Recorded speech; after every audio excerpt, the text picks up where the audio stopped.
बिहार में चुनाव की उल्टी गिनती शुरू हो गई है और मैदान में सिर्फ एनडीए और महागठबंधन नहीं है, बल्कि 5 नेताओं ने बड़ा तूफान खड़ा किया हुआ है।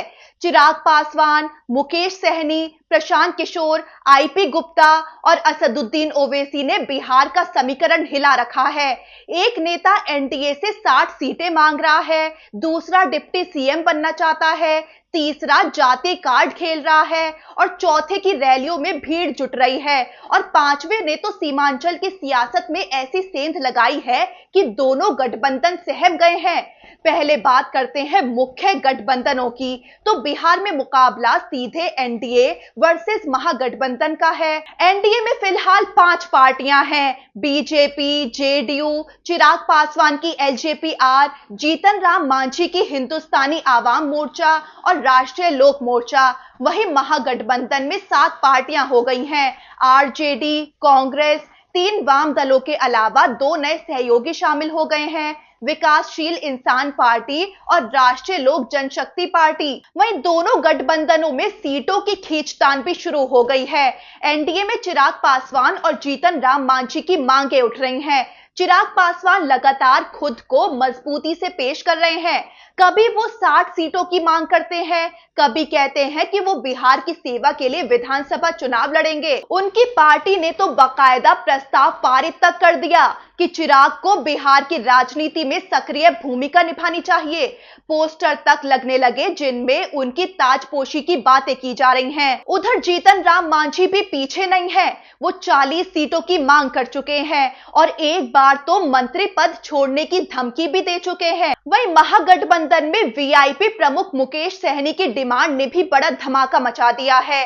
वो 60 सीटों की तो मांग कर ही रहे हैं, लेकिन खुद के लिए डिप्टी सीएम की कुर्सी भी मांग रहे हैं। मुकेश सहनी इस वक्त बिहार की सियासत में सबसे ज्यादा डिमांड में है, इतना कि एनडीए भी उन्हें अपने पाले में करना चाहता है और महागठबंधन भी उन्हें हर हाल में अपने साथ बनाए रखना चाहता है। वहीं सिर्फ पुराने खिलाड़ी ही नहीं, 2 नई पार्टियों ने भी बिहार की राजनीति में हलचल मचा दी है। पहली है प्रशांत किशोर की जन सुराज पार्टी। 2 अक्टूबर 2024 को पार्टी की घोषणा की गई थी। दिसंबर 2024 के उपचुनाव में 4 सीटों पर पार्टी ने पहली बार चुनाव लड़ा था। उसमें पार्टी को भले ही जीत नहीं मिली, लेकिन 10% वोट शेयर मिला। जेएसपी का उम्मीदवार एनडीए और इंडिया गठबंधन दोनों से आगे निकलकर दूसरे स्थान पर रहा था। महज 6 महीने पुरानी पार्टी के लिए ये बड़ी कामयाबी मानी गई। अब प्रशांत किशोर के साथ आरसीपी सिंह भी आ गए हैं, जो पहले जेडीयू और मोदी सरकार में मंत्री रह चुके हैं। अब दूसरी नई पार्टी है आईपी गुप्ता की भारतीय इनकलाब पार्टी। कांग्रेस छोड़कर 7 अप्रैल 2025 को पार्टी का ऐलान किया गया था। आईपी गुप्ता पान समाज से आते हैं और उनके लिए एसटी आरक्षण की मांग कर रहे हैं। उन्होंने एक रैली की जिसमें भारी भीड़ ने सबको चौंका दिया।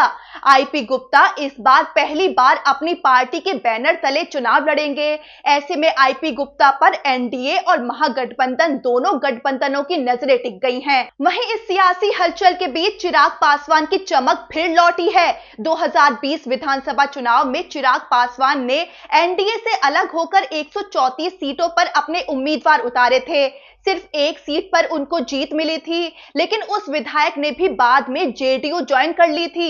इसके बाद पार्टी ने बहुत नुकसान झेले और आखिरकार पार्टी टूट गई और चिराग पासवान अकेले सांसद रह गए। लेकिन लोकसभा चुनाव में इस बार चिराग पासवान ने धमाकेदार वापसी की थी।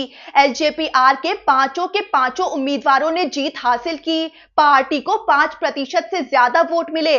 अब चिराग पासवान अपने प्रदर्शन के बल पर बड़ी हिस्सेदारी की मांग कर रहे हैं। अब बात करते हैं 5वें चेहरे असदुद्दीन ओवैसी की। तो 2020 के विधानसभा चुनाव में एआईएमआईएम ने 20 सीटों पर चुनाव लड़ा। सीमांचल में 5 सीटों पर जीत मिली। भले ही बाद में 4 विधायक आरजेडी में चले गए, लेकिन एआईएमआईएम का असर बरकरार रहा। 2015 में जहां एआईएमआईएम का वोट शेयर सिर्फ 0.5% था, वो 2020 में बढ़कर 1.2% हो गया। उपचुनावों में भी एआईएमआईएम ने अपनी ताकत दिखाई। अब एक बार फिर ओवैसी सीमांचल में जोरदार वापसी की तैयारी में हैं और इस बार उन्हें नजरअंदाज करना बड़ी गलती हो सकती है। तो बिहार की चुनावी जंग अब सिर्फ गठबंधनों के बीच नहीं है। बिहार में छोटे छोटे दलों ने पूरे समीकरण को हिला के रखा है।